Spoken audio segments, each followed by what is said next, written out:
Good morning. It is Tuesday, the 26th of May. I'm Maeve McMahon, and this is Europe Today, your daily update from Brussels on all the news driving the day, live here on Euronews. Coming up, Russia has struck Ukraine with a hypersonic missile in one of the war's largest attacks on Kyiv so far. It comes as concerns rise in the Baltics over an ongoing drone crisis that even brought the Latvian government down recently. EU Commission Chief Ursula von der Leyen and her defence counterpart Andrius Kubilius are flying to Lithuania today to offer a united response to the incidents. And more than 20 towns in France have recorded their hottest May temperatures on record, with extreme early summer heat reaching 40 degrees Celsius in parts of Spain. Experts warn that record May highs could still be challenged as the hot spell spreads across Western Europe. Meanwhile, in Spain, fresh allegations targeting former Socialist Prime Minister José Luis Rodríguez Zapatero. A police raid has exposed pictures of luxury watches, bracelets and necklaces found in his safe.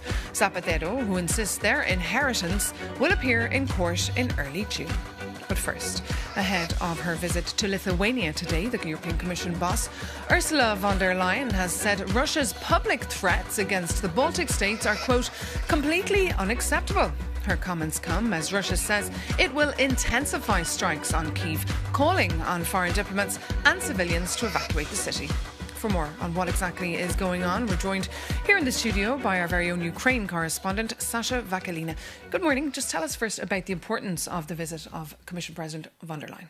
It's very important for her to be there in the Baltics with a clear message that the EU is not going to back off under Russia's threats, which have been coming from Moscow regularly over the past couple of weeks. Just a few days ago, Russia's Foreign Intelligence Service accused the Baltic states of Russophobia, threatening them. Then on Monday, Vladimir Putin, Russia's president, signed officially the bill that practically allows him to invade other countries under the false pretext of protecting Russian citizens and Russian-speaking population. Now, mind you, Maeve, this is exactly the same false pretext which Moscow and Putin used in all of their invasions of Ukraine back in 2014 with eastern Ukraine and the annexation of Crimea, and in 2022 with the full-scale invasion of Ukraine as well. That's something, these are the threats that we've heard already. OK, Sasha Vakalina, thank you so much for that update. And for more on this, we can now cross over live to Kyiv, where Belarusian opposition leader Svetlana Tikhanovskaya joins us this morning. Good morning. Thank you so much for joining us this morning during your visit to Ukraine. And as you heard there, Russia has relentlessly been hitting Ukraine over the weekend with a massive missile and drone strike. What does this say, do you think, about any peace efforts to put an end to this war? Good morning, everybody. I'm talking to you from Kiev. It's my first visit actually to Ukraine, and it sends very clear message that democratic Belarus is with Ukraine, that our people are allies, not enemies. And Ukraine defends today not only itself, it defends the entire region from Russian imperialism, and Belarusians understand this very well.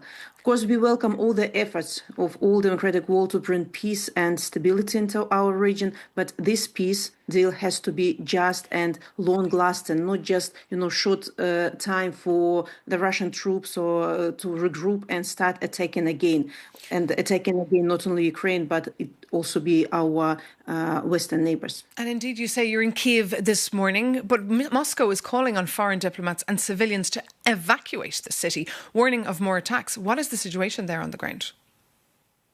I know 2 days before it was harsh attack on Kiev. Last 2 nights were rather calm, but I'm sure we at any moment can expect the next attack on Ukraine. It shows that Russia, killing civilians, ruining cities just to put pressure on the Ukrainian government. But I'm so inspired by Ukrainians, by Ukrainian people, civilians.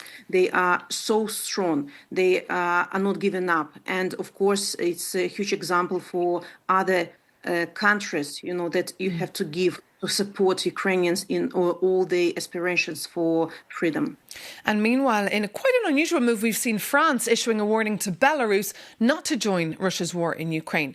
But my question to you is, can Lukashenko be influenced by anyone except Putin?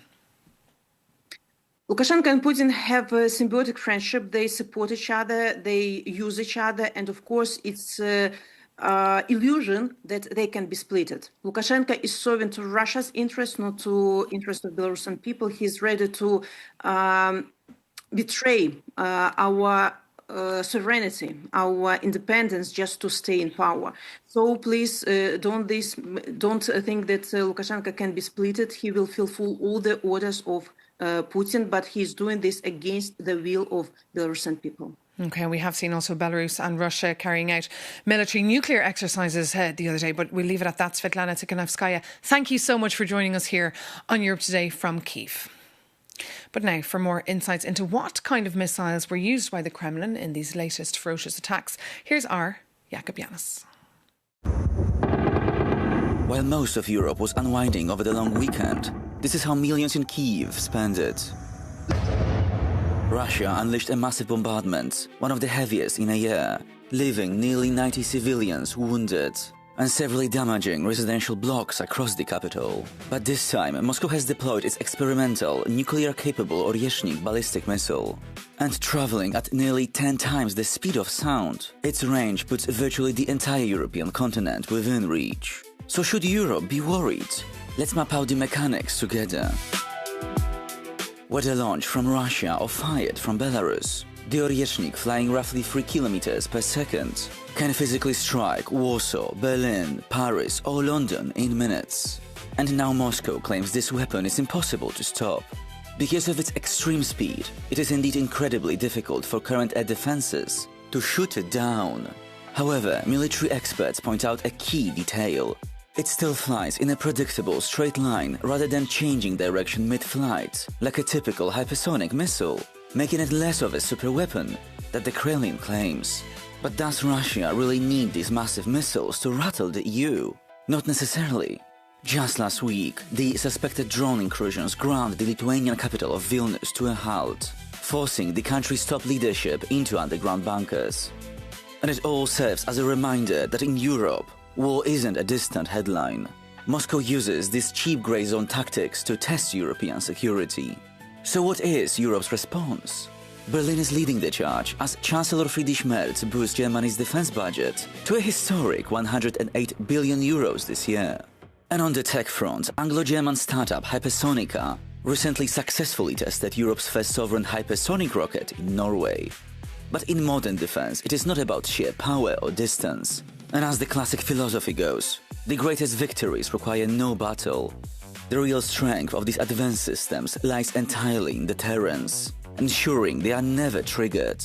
But while Europe is building weapons to prevent a war, Russia is already using them to fight one.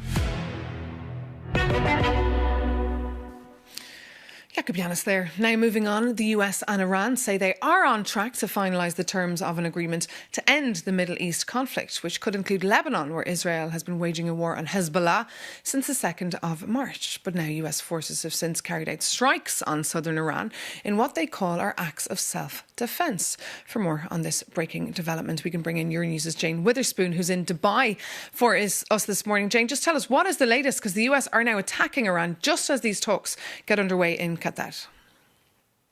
Good morning. Yes, the US is now including airstrikes, basically into its negotiating arsenal, pretty much to prove that it has the upper hand, but also, of course, pushing Iran into that deal that they want done on US terms, which is critical to President Donald Trump. Now, Iran are still to respond to last night's airstrikes. Meanwhile, in Qatar, they are firmly denying today reports of talks on releasing the billions of frozen Iranian funds, which, of course, is a key Iranian demand for peace. Meanwhile, US Secretary of State Marco Rubio has said that the deal with Iran is still being negotiated in Qatar, despite those US strikes. However, he did say that specific language in the deal may still take a few days. OK, Jane Witherspoon, thank you so much for that update. And of course, we're reporting extensively on that on our website, euronews.com.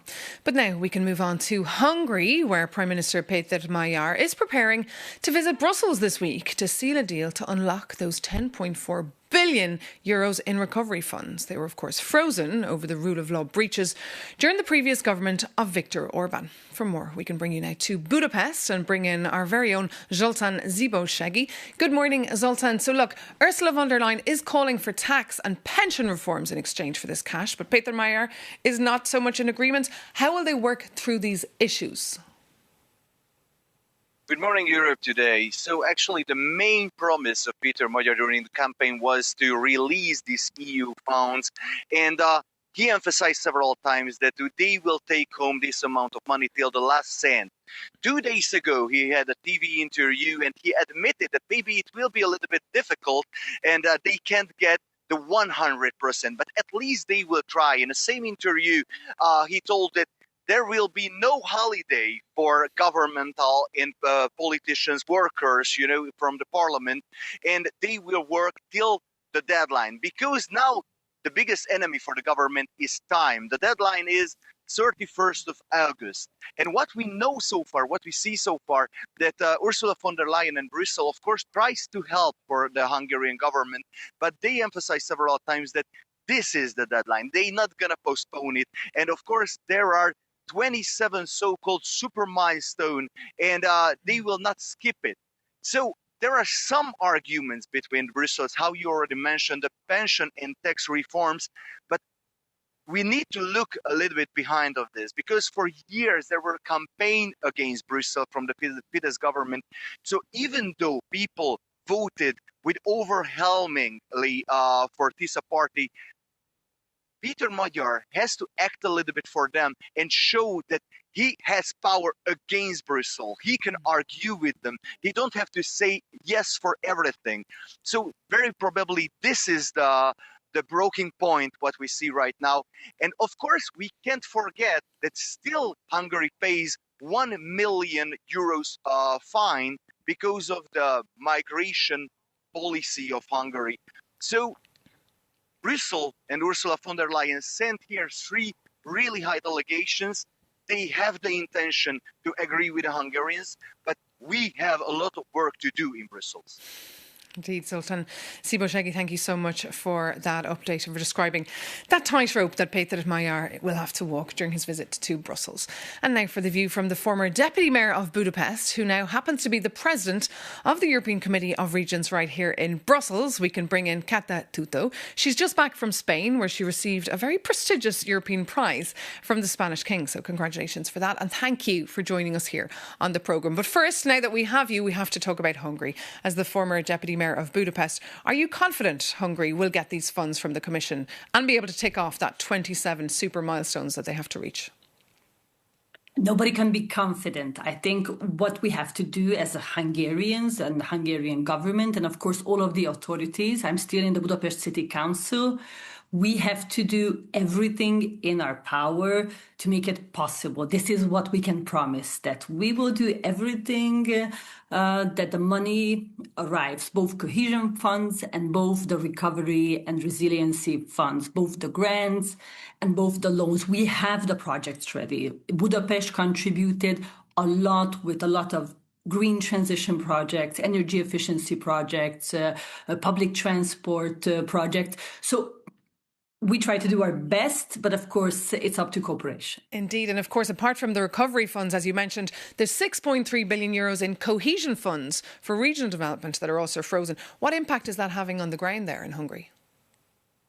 We are really suffering. I mean, it's not just Budapest is suffering a lot, but Budapest has been suffering in the past 16 years, and especially in the past years when cohesion funds stopped arriving. Because, okay, what are we doing from cohesion funds? We are investing in public transport.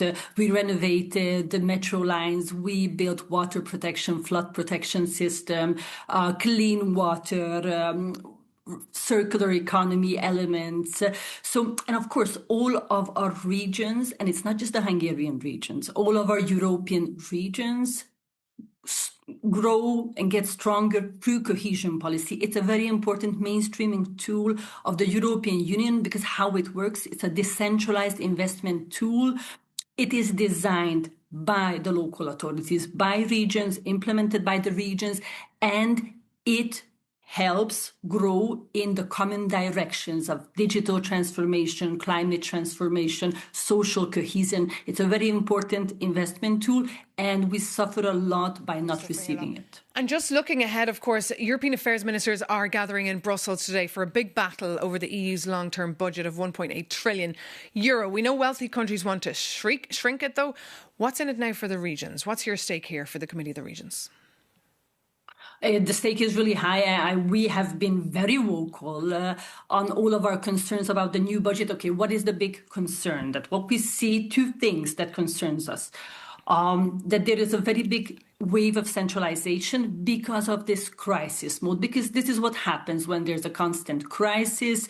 This is the instinct that you centralize power, you centralize resources, and this is what we see in the budget. So traditional, important European policies like agricultural policy, which is a food security policy. So it's not just a general agricultural policy. It is what provides Europe food security, so farmers don't stop making food in Europe. And the other big policy is cohesion policy, which is a decentralized investment policy, which is designed by the regions. It's a European regional policy. What's in the new budget?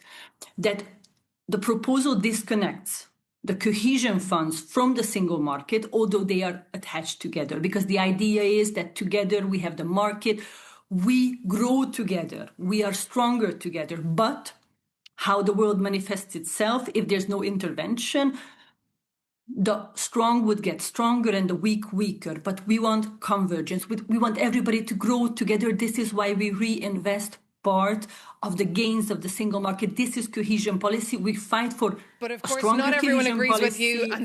And that's why the battle is just getting started on that budget. Kata Tutu, we'll have to leave it there. Thank you so much for joining us here on Europe Today. But now moving on to other news. In a speech that has gained traction worldwide, Pope Leo has declared war on artificial intelligence, warning of the dangers surrounding the emerging technology and the threats to society that it poses. For more on why the Catholic Church is getting involved here, we're joined here by our correspondent, Angela Scugins. So what spurred these remarks from the Catholic Church, Angela? Good morning, Maeve. So this could be an act of divine intervention or something a little bit more choreographed.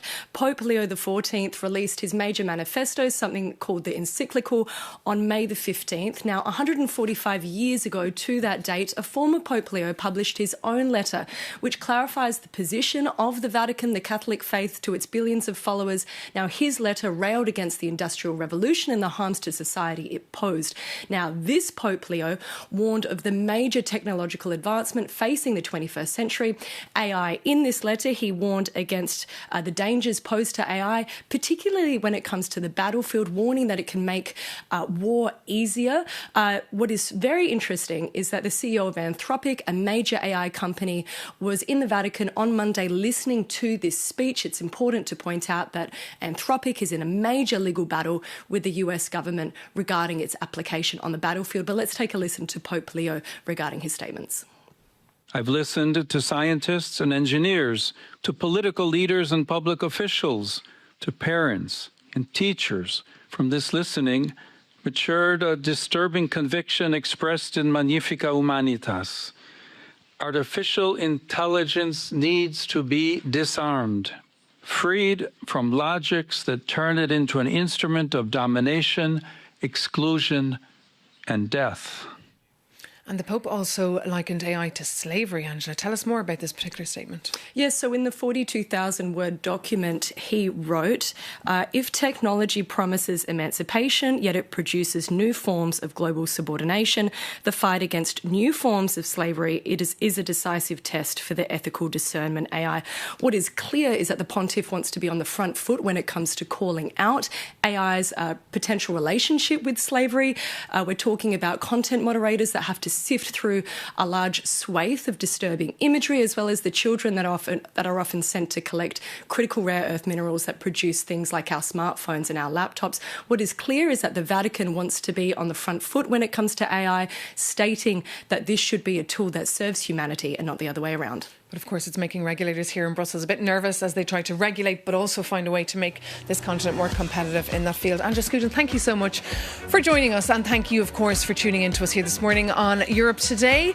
Any comments on any of the stories we're covering or anything that we're missing, do reach out to Europe Today at euronews.com. But in the meantime, stay with us here on Euronews or visit euronews.com for more news and analysis.